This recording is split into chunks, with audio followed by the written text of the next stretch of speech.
نوح عليه الصلاة والسلام 950 ساڵ دعوەی کرد بۆ تەوحید نەهی کرد لە شرک فما آمن معه إلا قليل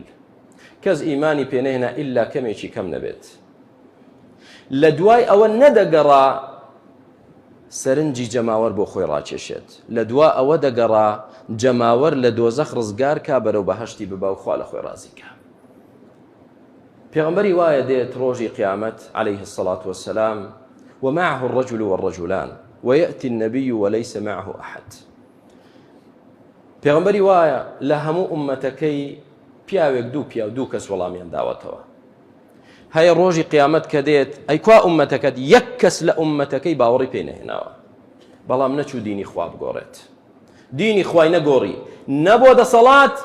نەبۆ جەماوەر دینی خوا نابێ بگۆڕدرێت پێویستە سوڵتە و دەسەڵاتیش و جەماوەریش ملکەچکەن بۆ دینی خوا بانگیان کەی ئەوە دینی خوایە شاء من شاء وأبى من أبى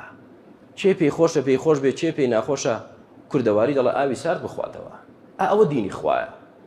جا چێ لێ ڕازی ئەو چێ لێ ڕازی نییە گرنگ نییە بەلای ئێمەوە گرنگ ڕەزابوونی رب العالمین جل جلاله کەواتە بەڕێزەکانم زانای ڕاستەقینە نابێت لە هەوڵی ڕەزابوونی خەڵک بێت بە هیچ شێوازێک مەدح و زەممی خەڵک کێشە نییە بەلاتەوە نابێت کێشە بێ بەلاتەوە کاکە دەبێ من کارێکەم و خەڵکە مەدحم کە دەبێ کارێک نەکەم خەڵکانێک لێم تووڕە بن خەڵکانێک لە خوا ڕازی نین دەتەوێت لە تۆ ڕازی بن عجبا لە خوا ڕازی نییە بەڵام لە جەنابەت ڕازیە بۆ یعنی چۆن جارێکیان لە سووریا لە مزگەوتێک چووم نوێژم کرد قەدیم خەتیبێ قسەی دەکرد لە گۆڕپەرستەکان بوو دیار بوو جومعە نەبوو دەرس و محاضەرە بوو وتی ئێمە حتا لەگەڵ ئیسرائیل و بەریتانیا و نازانم کوێ کە قسەمان کردوتویانە کە ئیسلام ئەوەی ئێوە بە ئێمە پێ ڕازین عجبا بۆ لە ئیسلامی محەممەد ڕازی نین عليه الصلاة والسلام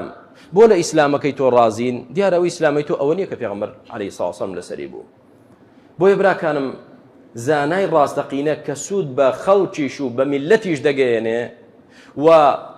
نصحی هەیە بۆ هەموو لایەک ئەو کەسەیە کە ڕەزابوونی خوا بەلایەوە گرنگە لتخرج الناس من الظلمات إلى النور نەک لتخرج مع الناس إلى الظلمات زانا ئەو کەسە نییە لەگەڵ خەڵک دەڕوا ئاوا بڕوە ئاوا دەڕوا ئاوا ڕۆیشتەوە ئاوا دەڕواتەوە ئەوە زانا نییە زانا لەگەڵ ڕەزابوونی خوا دەڕوات ئەوە زانای ڕاستەقینەیە